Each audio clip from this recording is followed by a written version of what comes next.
All right, everybody, we're here for another 2 for Tuesday. Thanks to Tom over at Knife Delights for this great open tag. Today we got a couple of real different blades here, not your typical run-of-the-mill knives, but more exchanger blades. We got a very nice case that was sent over thanks to Doom Crew Outdoors. This is actually his knife. And this right here is a knife that I picked up at an antique store not long ago. It come in this case right here, and it looks like kind of a manicure set, but my wife had it in her hand. I'm like, what do you got there? And she didn't know, and it leak-proof piston rings. So it's kind of an advertising piece that was probably sold to mechanics or auto parts stores back in the day.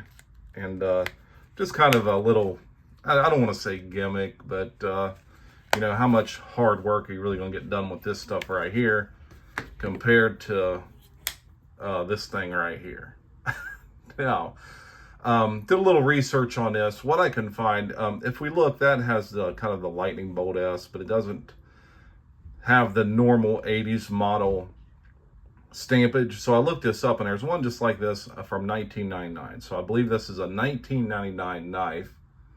And Doom Crew could comment in the comments there if he's got another, if he knows it's a different date. But this right here was sent over by him with this beautiful stag on it.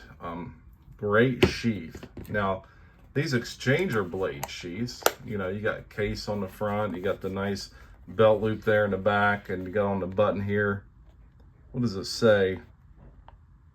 WR Case and Sons. And then it says Bradford, PA with 2 X's in the middle.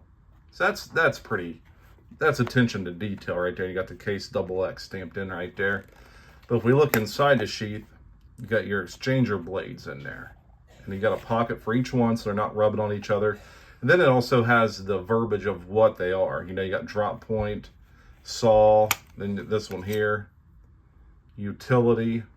So I think I just put it in there backwards when I was kind of playing with it. And all of them do have tang stamps on them. But let's just look at this thing. One way to tell it is an exchanger, you got the big stainless pin on your pivot side here. You kind of just open it halfway. I believe, if I can do this right. Now, I played with this a little bit when he first sent these over, but they just kind of slide out. You know, you hold down on the lock there and just kind of slide it right out. Let's put that one to the side for now and talk about it here in a second. So, you know, this right here is mostly, I would say, for game processing or to be out in the woods with. But you got this nice saw here. Let's just hold down on the lock. There we go. Look at, and that works good. And there is tight lockup. There's absolutely zero play in this. So, and just very well built knife. Let's take her out. Again, very easy to switch these. Very, very easy. And then, you know, you got 2 more in here. You got an awesome drop point blade and this utility style blade, but that could be like a bird and trout style blade as well. So let's throw that in there. You know, very easy. And like I said, you know, you got that matching tang stamp on all of these blades, which makes it very nice. And it's great stag. Smooth transitions. You don't feel any of the pins sticking up or anything.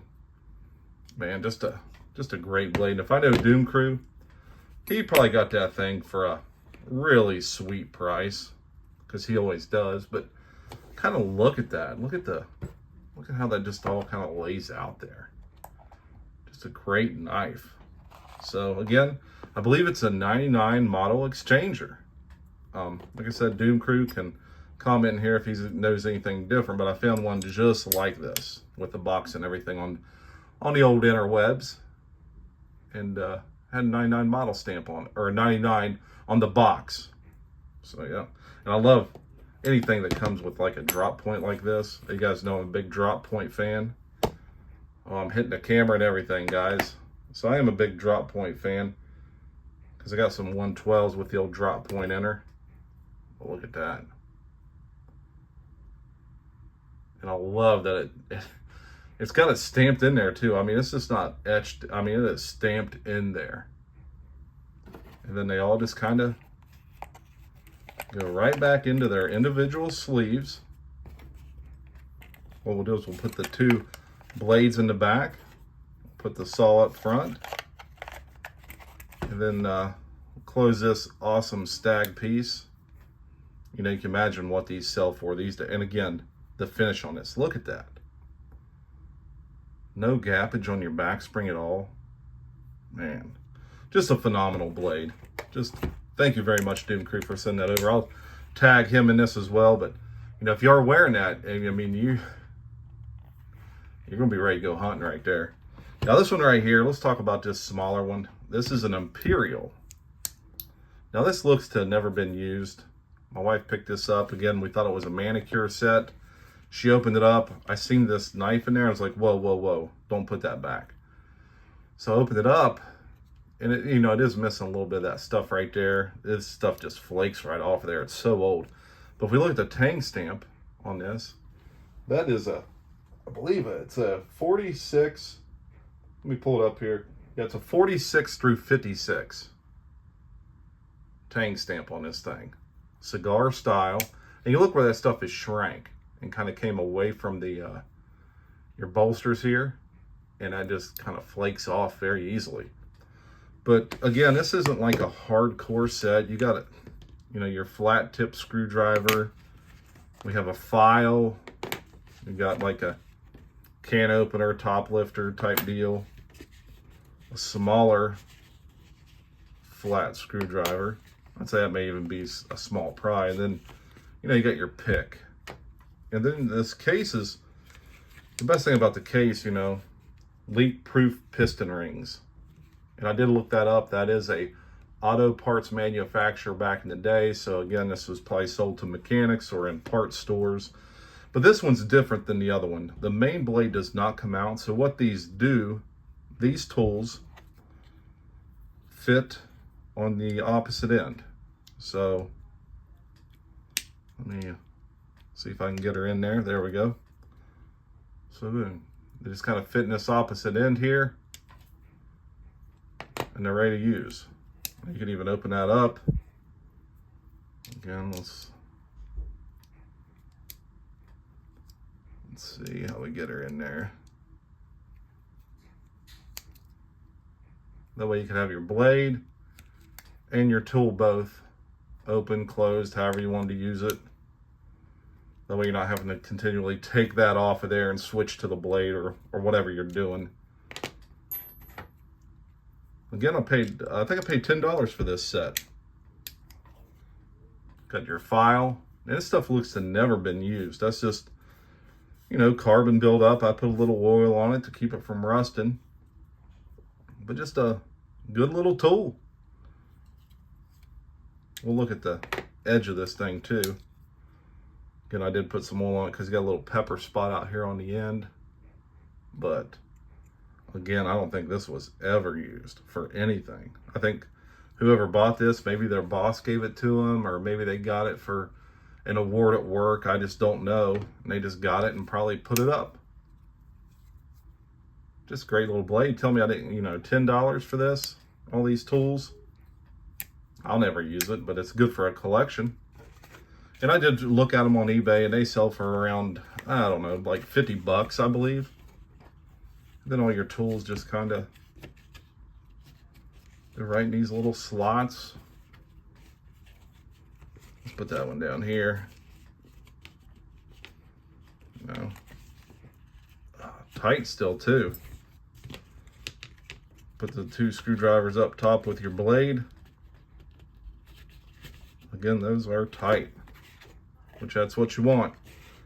You don't want it loosey-goosey. Again, I probably don't even go there. That's a little thicker. So what we'll do is we'll swap these out. Put your file in here. Put your pick over here on the side. And again, you got like a little pouch area back here behind this. So you can put, you know, whatever back in there. Then again, it just folds up and snaps together. Wish I had a belt loop, but you know, put that down in your pocket or just put it over in your toolbox. So there we go, fellas. this is your 2 for Tuesday, brought to us by Knife Delights, and thank you to Doom Crew for sending this piece over for us to check out. Greatly appreciate it. You guys go like and subscribe to both him and Knife Delights both. Knife Delights also has a history channel called History Delights, so be sure you check out that as well. And guys, this week we got Tim's School of Fish coming on Happy Hour live chat. He's going to show the very good knife company knives that he has. So it's going to be a great time. I really want to look at those. They're a great new USA manufacturer. I think they're based down in Georgia, Clayton, Georgia, maybe. And I think he's got like 4 or 5 of them. So I kind of want to look at those, see what they're all about, and listen to what Tim thinks about them as well.